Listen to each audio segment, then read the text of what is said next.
Tu sais pourquoi les balles de squash, elles rebondissent pas? Si tu le sais, dis-le moi en commentaire. Mais sinon, je vais t'expliquer. Reste bien jusqu'à la fin de la vidéo. Donc là, vous voyez, ça c'est une balle de squash. Ça, c'en est une autre. Vous voyez, il y a même des points différents pour ceux qui savent pas. Et là, c'est une 2 points. D'accord? La particularité de ces balles, c'est qu'elles sont en caoutchouc. Donc celle-là, elle est moins rigide que celle-là, qui est moins rigide que celle-là. Celle-là, c'est la plus rigide. Celle-là, les 2 points jaunes, c'est les balles de compétition. C'est avec lesquelles on fait les matchs. Tiens, un petit aparté, si ça vous intéresse, dites-le moi en commentaire, mais je découperai une balle pour vous montrer ce qu'il y a à l'intérieur.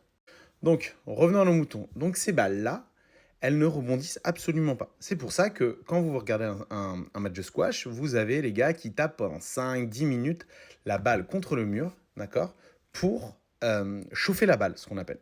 Il faut savoir que la balle, parfois, elle est tellement chauffée, quand elle éclate, le gaz qui est à l'intérieur, parce qu'il y a un gaz, il devient tout blanc et ça fait un petit liquide tout blanc. Bon, je vous rassure, tout le monde ne se fait pas ça, hein, c'est que les pros qui arrivent à faire ça.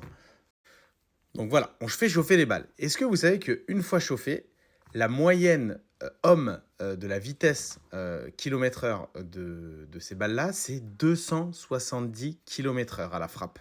Ce qui en fait donc une des balles les plus rapides de tous les sports de raquette et largement devant le tennis.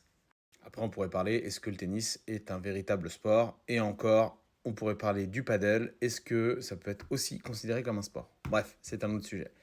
Voilà, donc tu dormiras peut-être moins bête ce soir.